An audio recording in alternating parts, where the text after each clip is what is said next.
as coisas me são lícitas, mas nem todas convêm. Todas as coisas me são lícitas, mas eu não serei levado sob o poder de nenhuma. Essa é a versão da King James atualizada. Agora a versão tradicional, Almeida Corrigida, fiel, diz: todas as coisas me são lícitas, mas nem todas convêm. Todas as coisas me são lícitas, mas eu não me deixarei dominar por nenhuma delas. Vira para o seu irmão que está aí do lado e fala: irmão, não se deixe dominar. Amém. Senhor nosso Deus e Pai, fale conosco, nos instrua, nos orienta, de acordo com a sua santa vontade. Fale com a tua igreja, Pai querido. Venha nos instruir, meu Deus, que nós possamos sair daqui cheio da tua glória, cheio do teu poder, cheio da tua presença, Pai querido. Faz a obra em nome de Jesus.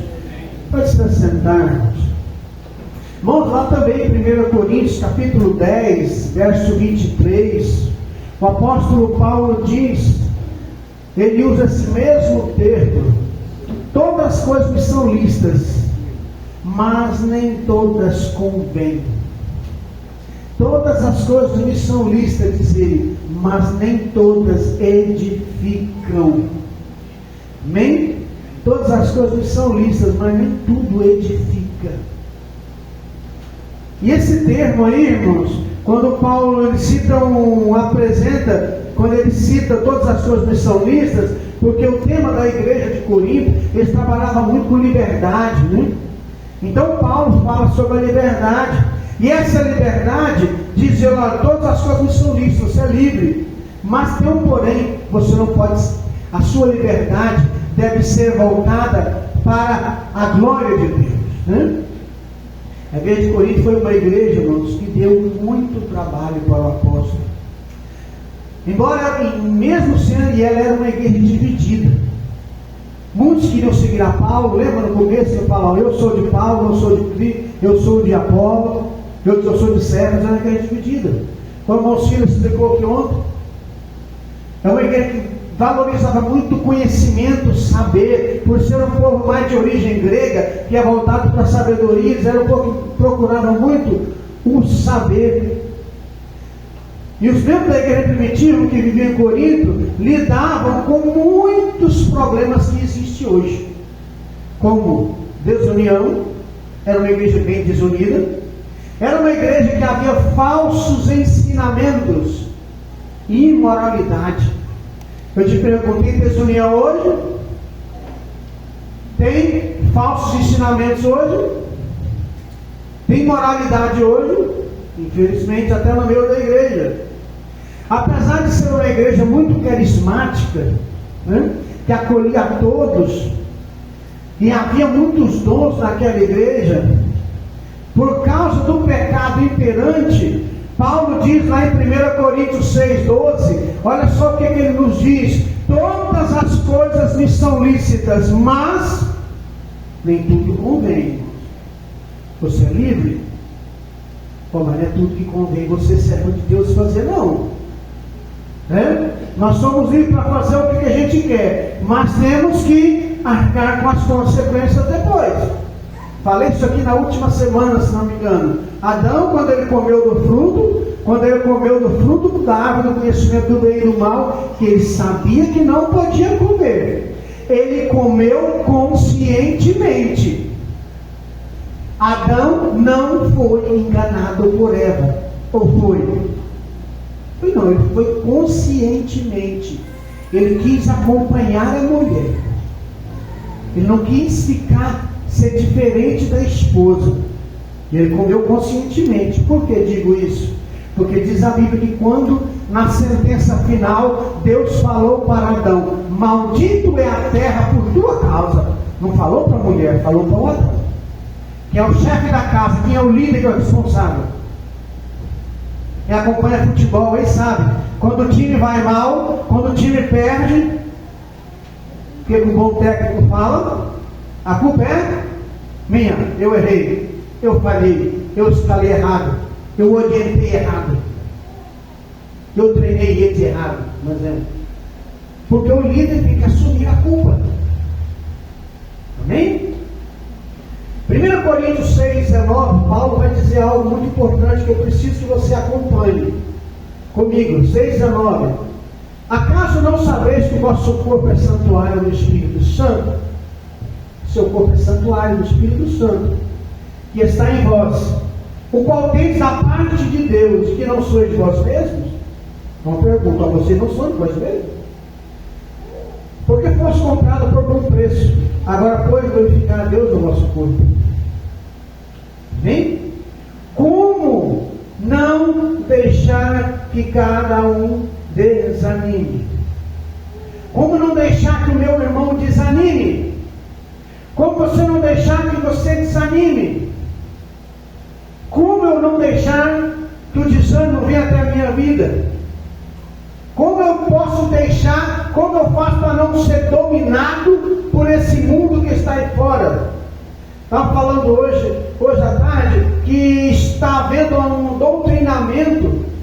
Quando é doutrinar, é um ensinamento metódico, é aos poucos, em que a pessoa não vai percebendo nas redes sociais, através da internet, através dos filmes, dos seriados, das novelas. É um doutrinamento que vai forçando a pessoa a aceitar que tudo é normal, que Deus é amor e tudo é permitido. Bom, Deus é amor, mas Ele também é justiça, Ele é fogo consumidor. E tem um versículo que diz que na Bíblia, em Hebreus 10:31, que muita gente esconde a sua Bíblia. Sabe o que está escrito lá? Horrível, terrível coisa é cair nas mãos do Deus vivo. Lá não vai falar que é terrível, ou é horrível cair na mão do Deus vivo. Ele é fogo consumidor, Ele é justo, Ele é fiel. Então, primeira coisa, cuidado com a sua liberdade. Gostamos de dizer: a vida é minha, não é? Eu faço o que eu quero. O corpo é meu, eu faço o que eu quero dele. Será que o corpo é nosso mesmo? Nós vemos aqui agora mesmo: foste comprado por bom preço. Agora, pois, glorificai a Deus no vosso.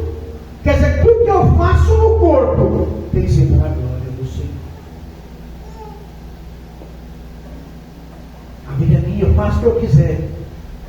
Para aquele que está lá fora, até pode funcionar. Mas para um cristão que fala isso, é quase uma apostasia. Eu faço o que eu quero, eu visto o que eu quero. Pensa comigo: Jesus deu a vida por nós? Amém? Amém? Você entregou sua vida para o Senhor, certo? Amém. Beleza. Você se comprometeu a fazer a sua vontade, não foi? Agora seu irmão não falou bem. Irmãos, o negócio está tão sério. Está tão sério que até a sentença, aquele tradicional, votos nupciais estão mudando. Está disposto a ser fiel, né? Quem que é o casal que vai ser cobaia aqui? Né? Já está tudo. Vem cá, o Lucas é Sibeli, então. Ele deu uma cobaia. É a Sibeli mesmo, não, Lucas. Os outros estão tudo com filho. Né? Não, tem a Letícia que mandar também. Né? Vai chegar a hora, Letícia. O tempo certo. A Zilda diz amém? Então, lembra, Lucas, quando vocês dois se casaram? Tem pouco tempo, estou com 2 anos. Está em lua de mel. Está em lua de mel ainda? Lá que está. Então, irmãos, a lua de mel no cristão é diferente. Tem hora que você acha que ela passou. Aí, de repente, eu estou com, vai fazer 34 anos, dia 1º de casado, e a lua de mel volta. E tem hora que ela some. O mel tem hora que some, desaparece. Fica só a calunga. Fica só o barbatimão, né? Mas tem hora que o mel volta. Então, lembra dos seus votos nupciais, quando você foi lá diante do altar, do pastor, do ministro, lá mesmo no cartório, fala: está disposto a ser fiel a ela, na alegria, na tristeza, saúde, na doença, até aqui, morte do seu pai, você está acabando. O que você falou? Você está disposto a ser fiel a ela? Na alegria, na doença, saúde, na tristeza. Todo momento. Vamos ser curto. Todo momento, foi? Olha para ela. Só que isso quer dizer que ele, o Lucas, se comprometeu a não olhar com segunda e terceira intenção para nenhuma outra mulher, ainda que ela seja linda, maravilhosa. Porque para ele, a mulher mais bonita do mundo agora é ela. Para ele, a mais importante agora é ela. Amém. E para ela, o bonitão, o galão, o Brad Pitt da vida é ele. Aí ela tem que olhar para ele como o irmão mais lindo do mundo. Aí, irmão, aí ele eu sei Deus. Irmão. Mas pelo menos eu tenho uma convicção. Fale, acredite. Eu vi alguém dizendo que a primeira coisa num ser humano não é a beleza, tem outras coisas que é mais importante. Que a mulher principalmente repara muito isso. A educação, a maneira que se veste, a maneira que a pessoa trata, que a pessoa trata o outro. Então, obrigado, irmão. Continua fiel a ele. Então, esses votos matrimoniais estão acabando. Porque a pessoa não quer casar para ser fiel até a morte. Você explicou alguma coisa do que eu estou falando que ele explicou ontem, né? Com respeito ao casamento. Por quê, irmãos? Porque as pessoas hoje estão casando. Antes, quando a gente, na minha época, o namoro era para conhecer a pessoa, não era? Aí você conhecia a família, o convívio, aí você se casava para a certeza que aquela ali que eu quero passar a minha vida com ela. Agora não, se não der certo, faço. Eu trabalho com um rapaz que faz eventos. Eu trabalhei em São Paulo e eu estou assim em Batista. Eu já fiz a festa de noite de casamento de muitas pessoas. E o mesmo eu fiz o descasamento. Eu fiz a festa do divórcio. Quando o divórcio foi homologado, Anderson, ele foi lá e fez a festa. Que agora virou moda, fazer festa quando casa e fazer festa quando sai o divórcio também. Não é brinquedo não. Então assim, eu fiz. Como eu conheço ele, sei que ele é honesto, acredito. E eu achava que era brincadeira. Eu perguntei para ele, mas será que isso é verdade? Falei o nome dele. Ele falou, não é verdade, Batista, eu já fiz o casamento e o descasamento. Cristão não tem descasamento. Você é a noiva de Cristo, nós somos a noiva de Cristo enquanto igreja. E nós nos estamos preparando para viver com o nosso noivo que é Cristo. Então Cristo, você aceitou Ele, não aceitou? Você prometeu ser fiel, Ele não é seu Senhor. Isso quer dizer que agora você tem prazer em fazer a sua vontade. Também quer dizer que tudo que você fizer, 1 Coríntios 10, 31, quer comais, ou bebais, ou façais qualquer coisa, é para a glória de Deus. A minha liberdade é para a glória de Deus. Moço, eu já refleti muito em muitas frases, mas o Billy Graham disse uma frase no final da vida, assim, ainda que ninguém creia mais na Bíblia, ainda que o Senhor não exista, viver em santidade se torne loucura. Ele diz assim, olha, foi um prazer ser um cristão. Eu gostei de entender essa mensagem dele. É porque eu estava dizendo, olha, foi um prazer eu viver em santidade, eu viver com a minha esposa, com a minha família, não viver guiado pelos vícios, não viver guiado pelo consumismo. Então eu vivi uma vida de acordo com os padrões bíblicos. Glória a Deus. Sabe o que Paulo fala sobre os coríntios? O que Paulo diz sobre essa igreja que deu tanto trabalho para ele? O nosso tema é não se deixe dominar por nada. Olha o que Paulo diz em 1 Coríntios 6, 9. Ou não sabeis que o injusto não herdará o reino de Deus? Não vos enganeis. Nem puros, nem idólatras, nem adúlteros, nem efeminados, nem sodomitas, nem ladrões, nem avarentos, nem bêbados, nem maldizentes, nem roubadores herdarão o reino de Deus. Aí vem a sentença. Tais foram alguns de vós. Vocês foram, dá um tempo aí, vocês foram ladrões, avarentos, bêbados, maldizentes, idólatras, adúlteros, efeminados, mas agora vocês não é mais. Amém. E ele continua, mas vos lavastes, vos fossem santificados, justificados em nome do Senhor Jesus Cristo e no Espírito do nosso Deus. Glória a Deus. Paulo estava dizendo, muitos aqui eram esse tipo de gente. Eram sodomitas, eram efeminados, muitos eram roubadores, maldizentes, adúlteros, mas vocês não é mais. Você agora é diferente, irmão. Você é servo de Deus agora. Não se deixe levar pelas aparências mais. Não se deixe levar mais pelos costumes. Tem costume que é bom, tem costume que é horrível. Não se deixe levar pelas tradições. Você é livre para fazer a vontade de Deus. Segundo o apóstolo Paulo, todas as coisas são lícitas, mas nem todas convêm. Não é tudo que convém a você. Você agora que se casou, é conveniente você ficar de papo com outra mulher? O homem? É conveniente você ficar de papo e conversinha nas redes sociais com pessoa do sexo oposto? Não é conveniente, mas não é bom.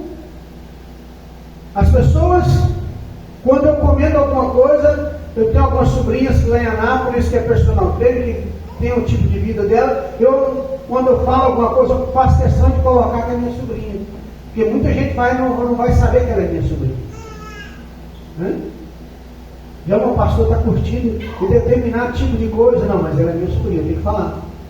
Porque muita gente não entende isso. Então o ser humano tem que tomar cuidado. Nem tudo convém. Então seja livre para ser cheio do Espírito Santo. Amém. Seja livre para ser fiel a Deus, irmão. Seja livre para amar sua esposa, amar seu marido, amar seus filhos, dar o melhor para a sua família. Seja livre longe do pecado. E como é que eu faço tudo para ser livre? Vamos ver lá no final. 1 Coríntios 10, 23, todas as coisas me são lícitas, mas nem tudo convém. Todas as coisas me são lícitas, mas nem tudo que edifica. Então eu tenho que tomar cuidado também com aquilo que edifica. Eu preciso me perguntar, o que eu vou fazer ou estou fazendo, vai edificar a minha fé, vai me aproximar mais de Deus, vai me tornar um marido melhor, uma esposa melhor, vai me tornar um filho melhor? Se a resposta for não, você não deve fazer. Sabe por que tem muitas pessoas hoje, muitos jovens que estão fugindo lá de 1 João 2? Lá diz a Bíblia: jovem, eu vos escrevo que sois fortes e a palavra de Deus está em vós. Mas João estava falando com um jovem da igreja que frequentava os cultos, que orava, que lia a Bíblia, que dava ouvido aos anciãos, que dava ouvido à igreja, que dava ouvido aos pais. Hoje o jovem não quer obedecer pai e mãe, não quer estudar a Bíblia. Se você perguntar para alguns jovens qual foi o livro que você leu, assim, eu não leu nenhum. Se você perguntar quantos capítulos a Bíblia tem, ele não sabe. Se você perguntar quantos evangelhos tem, ele não sabe. Mas se você perguntar qual foi a escalação do seu, qual time você torce, ele vai falar, por exemplo, Flamengo. Se você perguntar qual foi a escalação do último jogo, sabe que ele sabe da ponta da língua? Sabe. Sabe até quem estava no banco de reserva. Sabe a posição de cada um. Por quê? Porque aquilo é importante para ele. Irmãos, importante para nós sermos a Deus é aquilo que nos aproxima de Deus. Você tem que ser amigo de quem é amigo de Deus. Você tem que ser amigo de quem te aproxima do Senhor. Mesmo porque isso é bíblico. 1 Coríntios 15, verso 33. As más conversações corrompem os bons costumes. Aqui na King James está escrito que as más companhias corrompem os bons costumes. Tudo aquilo que o pai e a mãe ensinou, se conviver demais lá na escola ou nas redes sociais, achar que tudo é normal, logo está fazendo. Então, se vai edificar, você pode continuar. Se não, outra coisa, irmão, tem coisas que não edificam. Tem coisas que não edificam. Não é pecado, entre aspas, mas rouba o meu tempo. E Paulo diz: é hora de você remir o tempo, aproveitar bem o seu tempo. E eu quero dizer para você, olha, uma frase bacana que eu estava lendo hoje: não confunda a vontade de Deus com permissão de Deus. Presta bem atenção no que eu vou te falar. Não confunda a vontade de Deus com a permissão de Deus. Nem tudo que acontece é da vontade de Deus, mas é a permissão de Deus. Deus sabe tudo e vê tudo. Ele nos deu o livre-arbítrio. Então por que Ele permitiu na vida de Jó uma aprovação? Com a permissão de Deus. Mas tem coisas que acontecem na sua vida, Deus está sabendo, está vendo, porque Ele te deu livre-arbítrio, não era a vontade dEle. O que Paulo diz a Timóteo? A vontade do Senhor é que todos sejam salvos. Irmão, não é a vontade de Deus que seu filho vá para a droga, não é a vontade de Deus que a sua família fique envolvida com vícios. Não é a vontade de Deus que o marido traia a esposa traia o marido. Não é a vontade de Deus que você viva uma vida desse jeito. É a vontade do Senhor que um ame, que você ama o seu semelhante, que você ame a si próprio. Eu preciso entender que a vontade de Deus é que todos sejam salvos. Nem tudo que acontece na sua vida é a vontade de Deus. Tem gente que cometeu tanta burrada na vida dele, fez tanto erro, e ele fala, não, isso aqui é a vontade de Deus. Será que é a vontade de Deus mesmo? Não foi que você saiu fora do caminho? O pai fala para o filho, meu filho não anda, não faz isso, não faz, vai dar errado. E o filho está sempre desobedecendo, uma hora vai cair, uma hora vai dar problema, uma hora vai dar ruim, não tem jeito. Deus permite, mas não quer dizer que é a vontade dele. A gente que tem filho, chega uma época na vida da gente que a gente só aconselha, ó, não é a vontade de Deus que você faça isso, eu não quero que você faça. Mas se você quiser fazer, as consequências é essa, não é? E se a pessoa fez, paga o preço. Para saber se é a vontade de Deus, como é que eu faço? Deus tem que falar comigo. Deus, eu preciso ouvir a voz de Deus. Não, você tem que ler a Bíblia. Você tem que deixar de preguiça e ler a Bíblia. Deus só fala com o ser humano agora através da palavra do Senhor. Fala de outras formas, do jeito que Ele quiser, mas são raros. Isso aqui é infalível. Porque nós podemos confundir, achar que Deus está falando conosco através de um sonho e não era nada. Achar que Deus está falando conosco através de alguém não era nada. Mas a palavra de Deus é infalível. Não estou dizendo que Deus não fale. Ele fala do jeito que Ele quer. Pois falar, Deus usou uma jumenta. Mas por que Ele usou a jumenta? Porque não tinha nenhum jumento ali, servo de Deus, para falar com aquele homem. Não tinha nenhum homem, nenhuma mulher ali. Deus usou o animal. Se tivesse alguém, provavelmente Deus não usava. Então, se você não está dando conta, você tem que fazer a oração do Salmo 143, verso 10. Você tem que anotar esse versículo aí na sua Bíblia e ler ele todo dia na hora da oração. Ensina-me a fazer a tua vontade, pois tu és o meu Deus. Guia-me o teu bom espírito para o terreno plano. Salmo 143, versículo 10. Ensina-me a fazer a tua vontade. Eu vou orar assim, ensina-me a fazer a tua vontade. Pois tu és o meu Deus. O teu espírito é bom. Guie-me por terra plana. É só você orar todo dia assim. E completando com o Salmo 51, verso 10, cria em mim, ó Deus, coração puro, renova dentro de mim espírito inabalável. Estamos já chegando no finalzinho. Como então não deixar que nada nos domine? Primeira coisa, sendo liberto por Cristo. Pega João 8,32. Eu sei que você conhece de cor, mas eu quero que você acompanhe na Bíblia. João 8,32 e 36. E conhecereis a verdade vos libertará. Conhecereis a verdade vos. E o versículo 36 diz assim: se pois o Filho vos libertar, verdadeiramente sereis livres. Você é livre quando o Senhor Jesus te liberta. Aí quando você entrega a sua vida para Ele, Romanos 8:1, quando você entrega a sua vida para Ele, quando você entrega a sua vida para o Senhor, você é liberto por Cristo. Meu tio Divino gostava de dizer assim: olha, quando eu me converti, quando eu entreguei minha vida para o Senhor, eu me senti amarrado, né? Todo lugar que eu ia, eu não podia fazer isso, não podia pensar nada que eu fazia. Eu gostava de pegar a viola e ir lá para o boteco, tomar uma vinha e cantar, né? Eu gostava de fazer isso. Gostava de ir para um lugar, eu não podia, todo lugar que eu ficava amarrado nele. Mas foi só no começo, daí a pouco ele se sentiu livre, porque aquilo estava atrapalhando a vida dele. Ele passou a olhar para a esposa, para a família, ele passou a olhar para as coisas importantes da vida, e ele não ficou mais dominado por nada. Amém. O Senhor quer te libertar daquilo que está te prejudicando. Amém. É o vício que te prejudica. Vocês já leram Isaías 55? Porque gastais o vosso dinheiro naquilo que não é pão?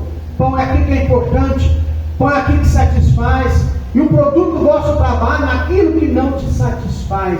Ouvi atentamente, comei o que é bom, e vos deleitarei com finos manjares, a Isaías 55. Eu preciso ouvir a voz do Senhor. Porque uma vez que eu fui liberto, uma vez que Jesus Cristo me libertou, eu aceitei que Jesus deu a vida por mim, eu aceitei que Ele morreu pelos meus pecados, porque havia um escrito de dívida para nós. E esse escrito de dívida estava lá na cruz. E diz a Bíblia que aquele escrito de dívida foi pago. E quando eu aceito o Senhor, eu reconheço Ele como meu Salvador, aí acontece isso aqui, ó, Romanos 8:1. Portanto, agora nenhuma condenação há ou existe para os que estão em Cristo Jesus, que não andam segundo a carne, mas segundo o Espírito. Porque a lei do Espírito de vida em Cristo Jesus me livrou da lei do pecado e da morte. Agora não há. Esse A, pode ver que está com H, é o A do verbo haver. Quer dizer que agora não existe condenação nenhuma para você. Amém. Por quê? Porque a lei do Espírito de vida me deu vida em Cristo Jesus. O espírito de morte foi apagado. Como? Quando você não se deixar dominar pelo pecado. Quando você dizer: Senhor, eu quero mudar a minha vida, eu quero ser transformado, eu quero que o Senhor me transforme, eu quero fazer parte daquele povo que vai morar no céu, eu quero fazer parte do grupo que não anda segundo esse mundo. Porque, irmãos, em todos os sentidos, está chegando uma época que servir a Deus está sendo a melhor coisa do mundo. Sempre foi, muito mais agora. Daqui a algum tempo, os casamentos vão mudar. Daqui a algum tempo, até a Bíblia vai mudar. Estão reescrevendo a Bíblia. Nós temos que aprender. Eu vi alguém dizendo: você tem que comprar a Bíblia, fazer estoque, ler. E ele falou assim: principalmente guardar ela no coração. Nós temos que tomar cuidado. Existe a Bíblia inclusiva, existe a Bíblia satânica, e agora estão criando uma outra com inteligência artificial. Quando você for comprar a Bíblia, toma cuidado. Se você não tem conhecimento, procure alguém. Procure orientação. Pastor, qual Bíblia que eu compro? Irmão, qual Bíblia que é boa? Por quê? Porque nós estamos chegando numa época difícil. Você que leva seus filhos para a escola, chegar em casa, e antes, se ele está com 18 anos para baixo, você tem que pegar o livro que ele estuda. Você tem que pegar o que ele está estudando. Quando ele chegar em casa, uma vez por mês, você faz a prova com ele. O que você está aprendendo? O que está te ensinando na escola? Sabe por quê, irmãos? Porque quem dá educação é pai e mãe. Está em Deuteronômio capítulo 6. Quem ensina a palavra de Deus é pai e mãe. Você que é pai e mãe, você é obrigado a ler a Bíblia. Eu vou repetir: você é obrigado a ler a Bíblia. Como é que você vai ensinar para o seu filho uma coisa que você não sabe? Hã? Eu estou falando sério, irmão. Meus filhos, quando eram pequenos, contavam a história da Bíblia para eles. O que você conta para os seus filhos quando ele vai dormir? está pondo o celularzinho, está pondo uma musiquinha bonitinha, um desenho bacana, até bonitinho, mas não tem princípio bíblico. Se ajoelha perto da cama para orar com seus filhos, para ensinar eles a orar. Aí você não vai deixar se dominar por esse mundo. Vamos ficar em pé, pedir ao Senhor que nos abençoe.